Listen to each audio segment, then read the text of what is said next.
I'm going to read part of a speech from Jefferson Davis from 1862. And the link there is on top, and where I got it from. If you're interested in the Civil War, I'd recommend reading the entire thing. Some really interesting things in there. Anyway, I'm just going to read a small part of it. And the second page, I think, is really important. But anyway, he said, at the time of which I speak, the question presented to our people was, will there be war? This was the subject of universal speculation. We had chosen to exercise an indisputable right, the right to separate from those with whom we conceived association to be no longer possible, and to establish a government of our own. I was among those who, from the beginning, predicted war as the consequence of secession, although I must admit that the contest has assumed proportions more gigantic than I had anticipated. I predicted war not because our right to secede and to form a government of our own was not indisputable and clearly defined in the spirit of that declaration, which rests the right to govern on the consent of the governed, but because I foresaw that the wickedness of the North would precipitate a war upon us.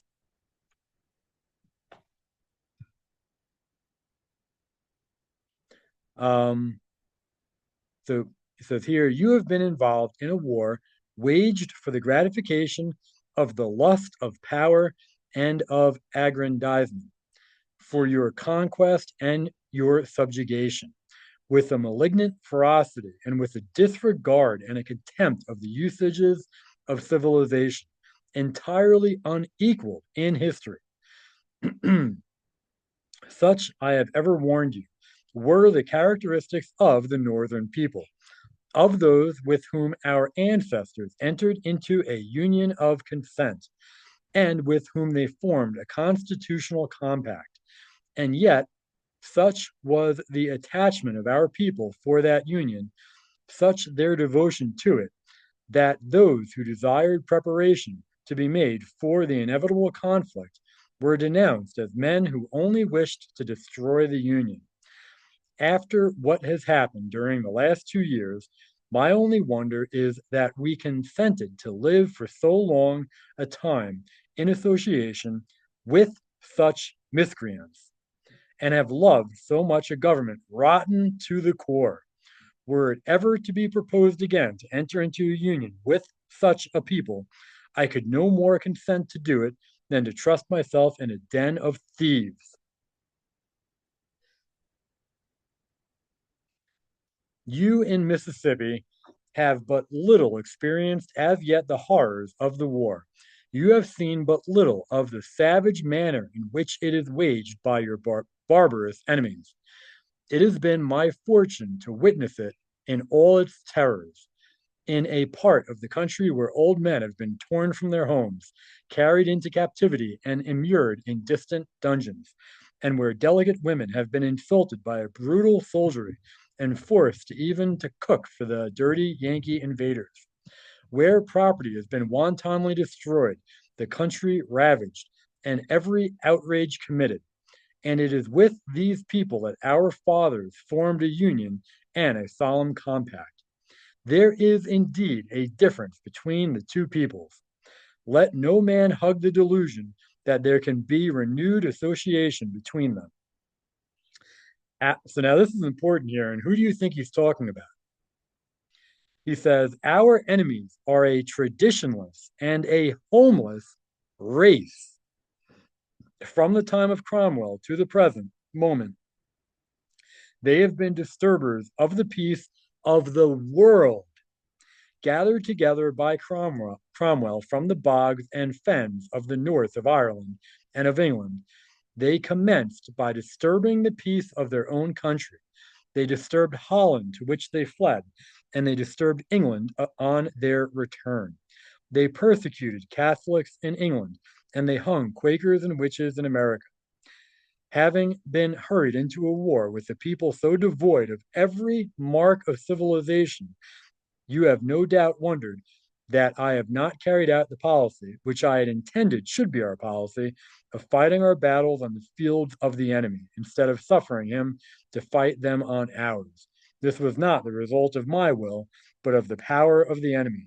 They had at their command all the accumulated wealth of 70 years, the military stores which had been laid up during that time. So, who do you think he's talking about there? I mean, my opinion, it's the Jews. Somebody else mentioned it could be the Puritans, but the Puritans aren't a race, and they didn't disturb the entire world. So, um, yeah, to me, it sounds like he's talking about the Jews, because the Jews were also allied with Cromwell.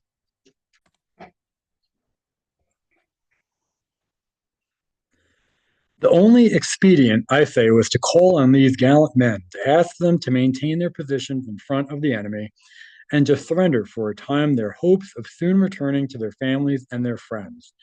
And nobly did they respond to the call. They answered that they were willing to stay, that they were willing to maintain their position and to breast the tide of invasion. But it was not just that they should stand alone.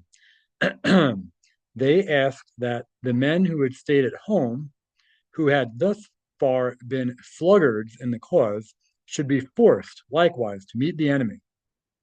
From this resulted the law of Congress, which is known as the Conscription Act, which declared all men from the age of 18 to the age of 35 to be liable to enrollment in the Confederate service.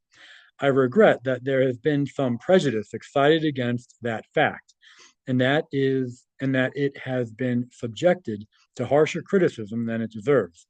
And here I may say that an erroneous impression appears to prevail in regard to this act. It is no disgrace to be brought into the army by conscription. There is no more reason to expect from the citizen voluntary service in the army than to expect voluntary labor on the public roads or the voluntary payment of taxes. But these things we do not expect. We assess the property of the citizen. We appoint tax gatherers. Why should we not likewise distribute equally the labor and enforce equally the obligation of defending the country from its enemies? I repeat that it is no disgrace to anyone to be conscribed, but it is a glory for those who do not wait for the conscription. Thus resulted the Conscription Act, and thence arose the necessity for the Exemption Act. That necessity was met, but when it was found that under these acts enough men were not drawn into the ranks of the army to fulfill the purposes intended, it became necessary to pass another Exemption Act and another Conscription Act. It is only of this latter that I desire now to speak. Its policy was to leave at home those men needed to conduct the administration and those who might be required to support and maintain the industry of the country.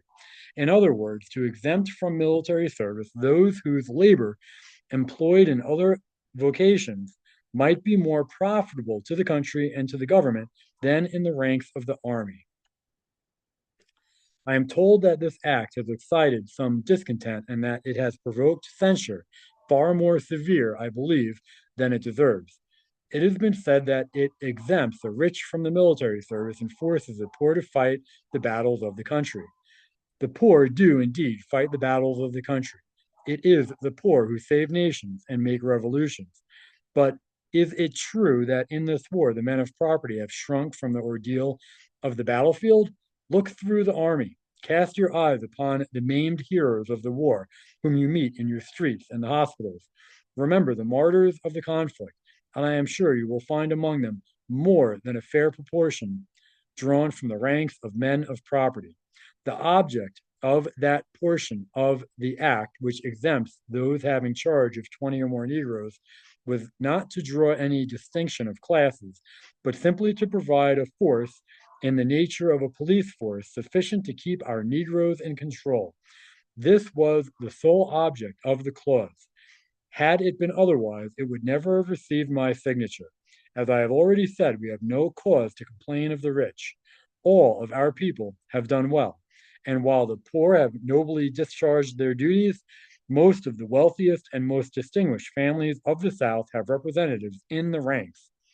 I take as an example the case of one of your own representatives in Congress, who was nominated for Congress and elected, but still did a sentinel's duty until Congress met.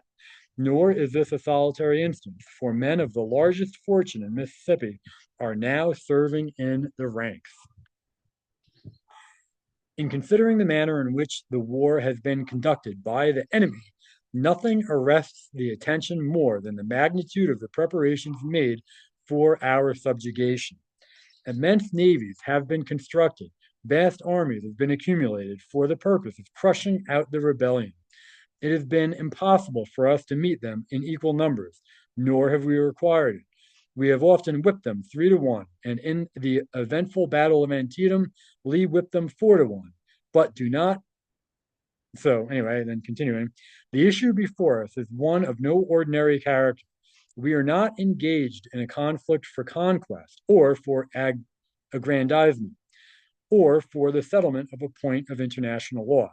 The question for you to decide is, will you be slaves or will you be independent?